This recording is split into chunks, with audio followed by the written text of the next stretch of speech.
The Army directive for wearing appearance does not cover beards.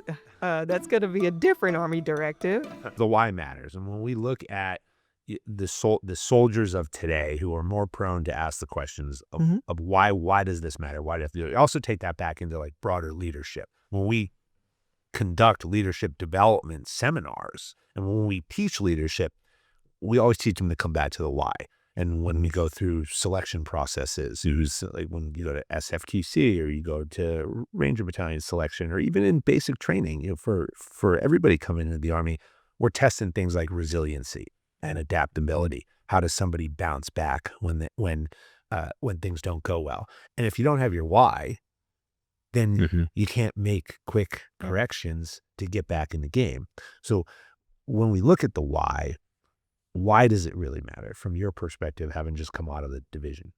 Absolutely. The why is significant, and I always look at it. I think it reinforces one uniformity. And when we're talking about building cohesive units, right? This is the way we look. This is who we are. This is our culture as an army, right? So number one is uniformity. Discipline. I think the bedrock of any great organization is discipline, right? And that comes with adhering to standards, understanding the standards, and enforcing the standards. And really, last is the why is because we are the greatest fighting force in the world, and professionalism should be one of the first things we talk about. Everywhere an American soldier goes, it should be apparent that they are the best. And that starts with appearance and grooming and adhering to the standards set forth by senior leaders.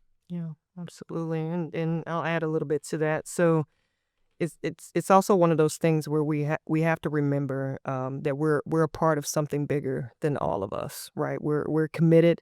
We're committed to the Army, its standards, its values, and things like that. So the Army wearing appearance, like it's that visual representation of the set standards and discipline that we've established in the Army.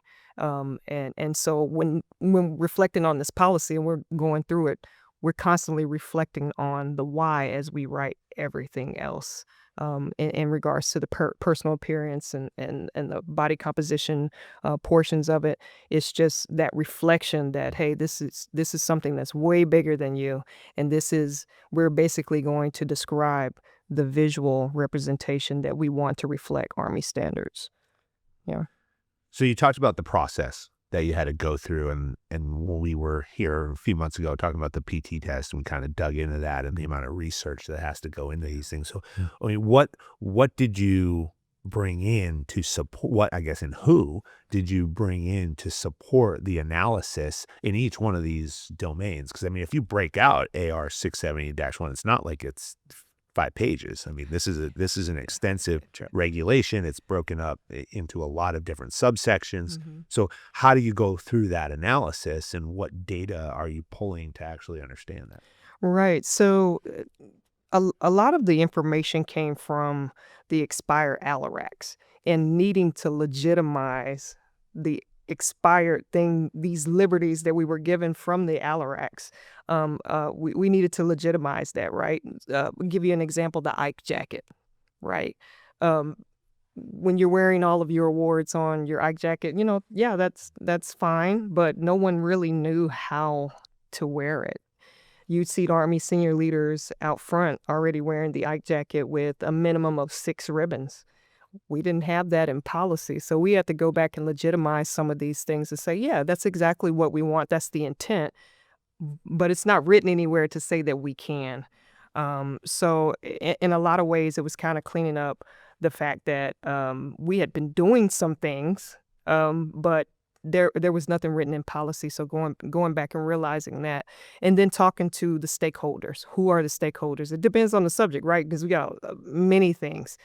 So we were talking to, I mean, public affairs was amazing. The Office of Chief of Public Affairs to help us out with a lot of things. AR MedCom, for some of the medical things, like if we say that eyelash extensions are not authorized, but they are for certain cases, i.e. alopecia, and, if you have facial reconstruction from, and maybe explosive or something like that, if medically prescribed, then yes, they should be this X amount of millimeters long in length. And so getting to those eaches required us to solicit a SME in those areas, and it just came down to, I mean, we use a lot of the SAR Major channel, it calls our SAR Major, AR Medcom, hey, help us out. Can you farm this to your team? And then the team chews on it a little bit. They get us something back. We red team it. We send it up to the Army senior leaders. They say, okay, yeah, this helps us understand it better. But in order to get to that credible information, to make sure that we're writing clean policy, we had to do a lot of collaboration outside of just the G1, which is where I work in HQDA G1. So just reaching out and knowing who and using the SAR Major channel was amazing, and getting the right people to the table to make those decisions or help provide us guidance at least. Yeah. And really, one more thing to add is the bottom-up refinement, the bottom-up feedback, right? Because, last year they reached down to the divisions, commanders, and sergeant majors to understand, hey, what are some of the things currently in the AR that are ambiguous? What are some of the things that we should look at that can clarify and help you teach your formation, help you enforce the standards a little bit better? So that was extremely helpful because that allowed us to, not just go in multiple directions, but really scope the problem that, okay, this is their focus, the grooming that's particular to males, or the makeup that's authorized to be used. So now they have a start point to where to take off. Because like you said, AR-670-1 is huge. You can't change every single thing in there. So that was great from the total force providing the feedback that was required to get these changes going.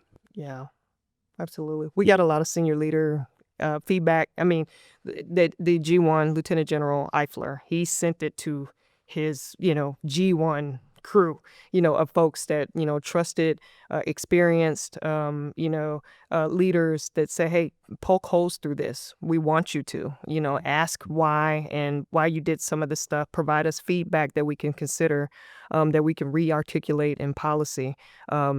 Sergeant Major Stevens, the G1, he sent it out to his group of folks. SMA sent it out to his group of folks. I mean, we farmed this thing out. As at some point, as a policy writer, I'm like, okay, how many times are we gonna send this thing out? But it was really worth it when you think on the return of investment from all of these experienced personnel, and it's not just senior leaders, that senior leaders got us. They sign an NDA, all that stuff, give us some feedback.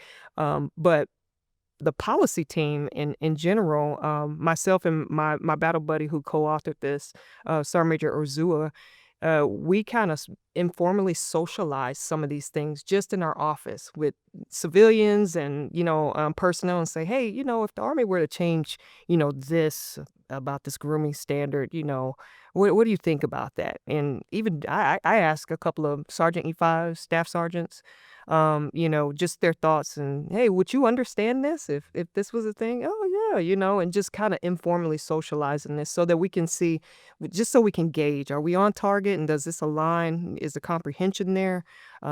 Because it's important for everybody to understand, so that we can enforce.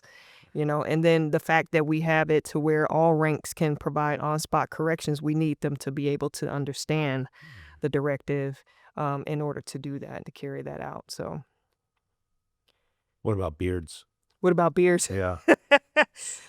The Army directive for wear and appearance does not cover beards.